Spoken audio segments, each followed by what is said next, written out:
마카베오기 학원 12장 유다인들에게 적대적인 지방 총독들. 이러한 협정이 체결된 뒤에 리시아스는 임금에게 돌아가고 유다인들은 다시 농사를 짓게 되었다.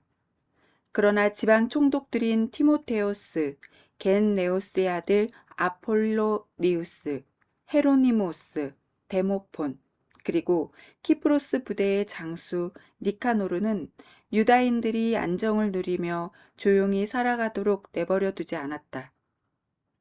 야포인들이 유다인들을 학살하다. 야포인들은 다음과 같이 무도한 짓을 저질렀다. 그들은 자기들과 함께 사는 유다인들을 초청하여 미리 준비해 놓은 배에 여자들과 아이들과 함께 타게 하였다. 그러면서 유다인들에게 아무런 악의도 품지 않은 듯 가장하였다. 그 일은 그 성읍의 공적인 결의에 따라 이루어졌다.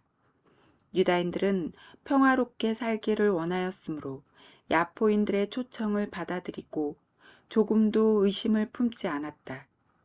그러나 야포인들은 그들을 바다로 태우고 나가 그들 가운데 200여 명을 빠뜨려 죽였다. 유다가 야포와 얌리아 주민들에게 보복하다. 유다는 동족에게 이토록 잔인한 짓이 저질러졌다는 보고를 받고 자기 병사들에게 명령을 내렸다. 그는 의로운 심판관이신 하느님께 호소하고 나서 동포들을 살해한 자들을 공격하였다. 밤중에 그는 부두에 불을 지르고 배들을 불태워버리고 그곳으로 피신한 자들을 칼로 찔러 죽였다. 그러나 그곳의 성문이 닫혔으므로 나중에 다시 와서 야포 시민들을 섬멸해버리겠다고 생각하며 철수하였다. 유다는 얌리아 주민들도 저희와 함께 사는 유다인들에게 같은 짓을 저지르려 한다는 보고를 받고 밤중에 얌리아인들을 습격하여 부두와 함대를 불태워버렸다. 그 타오르는 불빛을 240 스타디온이나 떨어진 예루살렘에서도 볼 수 있었다. 아라비아인들과 화친을 맺다. 유다인들이 거기에서 티모테오스를 치려고 행군을 계속하여 9 스타디온을 갔을 때였다. 5,000명이 넘는 아라비아인들이 기병 500명과 함께 유다를 기습하였다. 유다와 그의 군사들은 격전 끝에 하느님의 도우심으로 승리를 거두었다. 패배를 당한 그 유목민들은 가축을 내어주고 그 밖에 여러 방법으로 유다인들을 돕겠다고 약속하며 유다에게 화친을 청하였다. 유다는 그들이 여러모로 도움이 되리라고 생각하여 그들과 화평을 이루는 데 동의하였다. 이렇게 화친을 맺은 그들은 저희 천막으로 돌아갔다. 카스핀을 함락하다. 그 뒤에 유다는 흙보루와 성벽으로 견고하게 방비된 한 성읍을 공격하였다. 온갖 민족이 섞여 사는 그곳의 이름은 카스핀이었다. 그 안에 있는 자들은 튼튼한 성벽과 비축해둔 양식을 믿고 유다와 그의 군사들에게 몹시 무례한 행동을 하며 모욕할 뿐만 아니라 하느님을 모독하고 입에 담지 못할 말을 짓거려댔다. 유다와 그의 군사들은 여호수아 시대에 성벽 분쇄기와 공격 기구도 없이 예리코를 함락시키신 온 세상의 위대하신 지배자께 간청을 올리고 나서 성벽을 향하여 맹렬히 돌진하였다. 하느님의 뜻에 따라 그 성읍을 점령한 그들은 헤아릴 수 없이 많은 사람을 죽였다. 그리하여 너비가 2 스타디온이나 되는 북은 호수가 흘러드는 피로 가득 찬 것처럼 보였다. 티모테오스를 쳐 이기다. 유다인들은 거기에서 750 스타디온을 가서 토빈이라고도 하는 유다인들이 사는 카락스에 이르렀다. 그들은 티모테오스가 그곳에서 아무 짓도 하지 않고 즉시 떠난 뒤였기 때문에 그를 잡지 못하였다. 그러나 티모테우스는 한 곳에 매우 강력한 주둔군을 담겨두었다. 마카베오 휘하의 지휘관 도시테오스와 소시파테르는 그곳으로 나가 티모테오스가 요새에 남겨둔 10,000명이 넘는 병사들을 전멸시켰다. 한편 마카베오는 자기 군대를 여러 부대로 나누어 그 부대들을 지휘할 사람들을 세우고 보병 12만 명과 기병 2,500명을 거느린 티모테우스를 서둘러 쫓아갔다. 유다가 다가온다는 보고를 받고 티모테우스는 여자들과 아이들과 다른 짐들까지 칸나임이라고 하는 곳으로 미리 보냈다. 그 지방은 통로가 모두 좁아서 포위하기도 어렵고 다가가기도 어려운 곳이었다. 그러나 유다의 선봉 부대가 나타나자 적군은 공포와 두려움에 사로잡혔다. 모든 것을 보시는 분도 그들에게 나타나셨기 때문이다. 그래서 적군은 서둘러 달아나다가 저희끼리 부상을 입히기도 하고 칼끝에 찔리기도 하였다.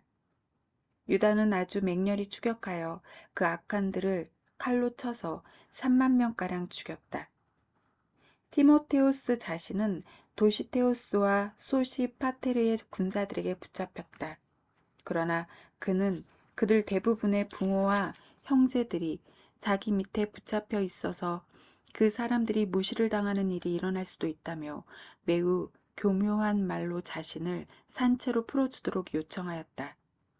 티모테우스가 가진 말로 그 사람들을 무사히 돌려보내겠다고 확실히 맹세하였으므로 유다인들은 저희 동포들을 구하려고 그를 놓아주었다. 유다가 계속하여 승리하다. 그 뒤에 유다는 카르나임과 아타르가티스 신전으로 진군하여 그곳에서 적 25,000명을 죽였다. 이렇게 그들을 쳐 이겨 부순 다음 온갖 민족이 사는 견고한 성읍 에프론으로 행군하였다. 그 성벽 앞에는 건장한 젊은이들이 배치되어 그곳을 든든하게 지켰으며 또 거기에는 많은 전쟁기구와 투석기가 갖추어져 있었다. 그러나 유다인들은 어떠한 적군의 병력도 큰 힘으로 부수어 버리시는 집야잡게 간청을 올리고 나서 그 성읍을 장악하고 그 안에 있는 25,000명가량을 쓰러뜨렸다. 유다인들은 다시 그곳을 떠나 예루살렘에서 600 스타디온 떨어진 스키토폴리스로 서둘러 이동하였다. 그러나 그곳에 사는 유다인들은 스키토폴리스인들이 자기들에게 호의를 베풀고 불행할 때에도 친절히 대해주었다고 증언하였다. 그래서 유다인들은 그들에게 감사의 뜻을 표하고 앞으로도 자기 민족에게 잘해달라고 당부하였다. 그러고 나서 주간절 축제가 가까웠을 때 예루살렘에 이르렀다. 오순절이라고 하는 축제를 지낸 다음 그들은 이두메아의 총독 고르기아스를 치려고 서둘러 떠나갔다. 고르기아스는 보병 3,000명과 기병 400명을 거느리고 나왔다. 교전하는 동안에 몇몇 유다인이 쓰러졌다. 바케노르의 군사 가운데 도시테오스라는 이가 있었는데 그는 건장한 기병이었다. 그가 고르기아스를 잡고 그의 겉옷을 힘껏 끌어당겼다. 저주받은 그 자를 사로잡고 싶었던 것이다. 그때 트라케 기병 하나가 도시테오스를 덮치며 그 어깨를 칼로 내리쳤다. 그 사이에 고르기아스는 마레사로 달아났다. 에즈리와 그의 군사들이 오랜 싸움 끝에 몹시 지쳤으므로 유다는 주님께 자기들의 동맹군이며 전투의 지휘자로 나타나 주십사고 간청하였다. 그러고 나서 조상들의 언어로 찬미가를 부르고 함성을 지르며 고르기아스의 군대를 기습하여 패주시켰다. 전사자들을 위하여 속죄 제물을 바치다. 그 뒤에 유다는 군대를 모아 아둘람 성으로 갔다. 7째 날이 다가오자 그들은 관습대로 몸을 정결하게 하고 그곳에서 안식일을 지냈다. 다음 날 장사 지내는 일이 시급해졌으므로 유다와 그의 군사들은 전사자들의 죽음을 거두어 조상들의 무덤에 친족들과 나란히 묻어주려고 갔다. 그런데 죽은 자들마다 그 옷 속에서 유다인들에게 금지된 얌리아 우상들의 폐가 발견되었다. 그래서 그들이 전사한 이유가 바로 그것 때문이라는 사실이 모든 이에게 분명히 드러났다. 그들은 모두 숨겨진 일들을 드러내시는 의로운 심판관이신 주님의 방식을 찬양하였다. 또 그렇게 저질러진 죄를 완전히 용서해달라고 탄원하며 간청하였다.